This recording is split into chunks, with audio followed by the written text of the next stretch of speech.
بسم اللہ الرحمن الرحیم۔ یہ ہمارے ہاں ایک بہت ہی کامن سا مسئلہ بن گیا ہے کہ مختلف گھرانوں میں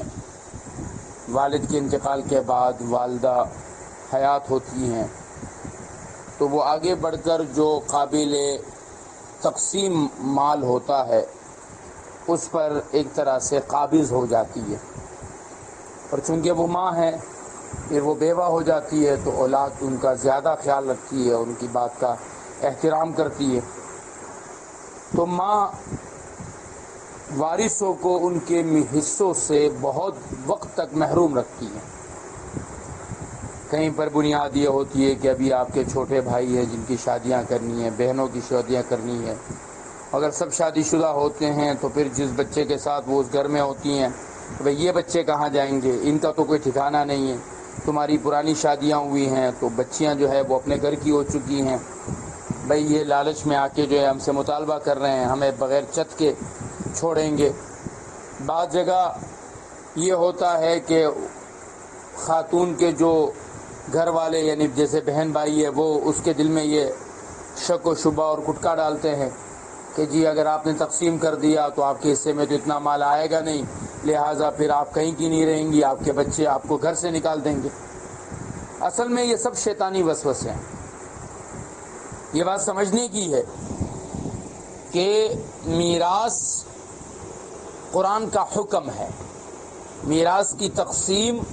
قرآن کا حکم ہے۔ یوصیکم اللہ فی اولادکم، قرآن مجید نے ایک پورا رکوع تفصیل کے ساتھ ذوی الفروض کو ذکر کیا کہ کس کس کا حصہ ہے۔ ذوی الفروض اس کا مطلب یہ ہے کہ وہ لوگ جن کو حصہ دینا فرض ہے، اور علماء نے لکھا ہے کہ اگر ایک وارث بھی کھڑا ہو کر اپنا حصہ مانگ لے تو تمام ورثاء کو اس کے لیے حصہ دینا لازم ہے، یا تو اپنے پیسوں میں سے دے، اس کا حصہ خریدے، یا پھر اس جگہ کو بیچے۔ لہٰذا یہ بیوہ کا کسی بھی جگہ پر قابض ہو جانا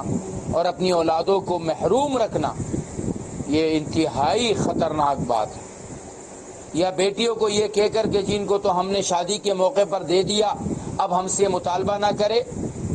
نبی کریم صلی اللہ علیہ وسلم نے اللہ رب العزت کی طرف سے اس بات کو نقل کیا ہے کہ من قطع میراث وارث، جس نے کسی وارث کو میراث کے حصے سے محروم کر دیا اللہ رب العزت اسے اپنی جنت سے محروم کر دے گا، کسی کی چاہت نہیں چلے گی۔